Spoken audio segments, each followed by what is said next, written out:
দেশনেত্রী বেগম খালেদা জিয়া উনি লন্ডনে যে হাসপাতালে তার ভর্তি হওয়ার কথা ছিল, উনি এয়ারপোর্ট থেকে সোজা সেখানেই ভর্তি হয়েছেন এবং সেখানে চিকিৎসাধীন আছেন। আল্লাহর মেহেরবানি, তার চিকিৎসা হচ্ছে, ভালোভাবেই হচ্ছে।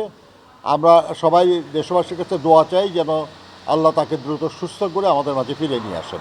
দূরত্বর কিছু নাই, তারাও গণতন্ত্র চায়, তারাও নির্বাচন চায়, তারাও মানুষের অধিকারের কথা বলে, আমরাও বলি। তাদের সঙ্গে ফরমালি যুগপৎ আন্দোলনে আমরা ছিলাম না।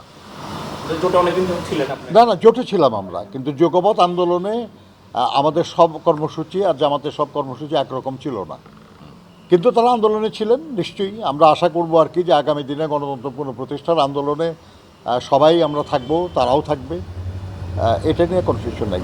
এই যুগপৎ আন্দোলনে সব সময় আমাদের সঙ্গে যারা ছিলেন তাদের অন্যতম হলেন সমমনা জোট।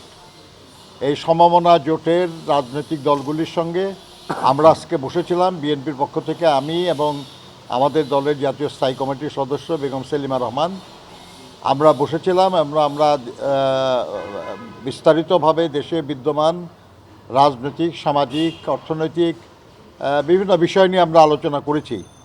আমরা জনগণের যে দুর্ভোগ এই নিয়ে আলোচনা করেছি, কিভাবে সেটা দূর করা যায় এই ব্যাপারে আমরা বিভিন্ন সময় সরকারকে কিছু পরামর্শ দিয়েছি, সেগুলো নিয়ে আমরা আলোচনা করেছি।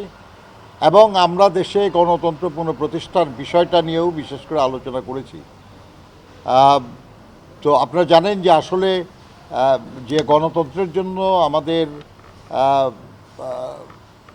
দলের, জোটের এবং দেশের সাধারণ মানুষ হাজার হাজার মানুষ জীবন দিয়েছে। অতি সম্প্রতিও সহস্রাধিক মানুষ জীবন দিয়েছে, আহত হয়েছে। এখনও আমাদের অনেক নেতাকর্মী মামলা, হামলার শিকার হয়ে আছে।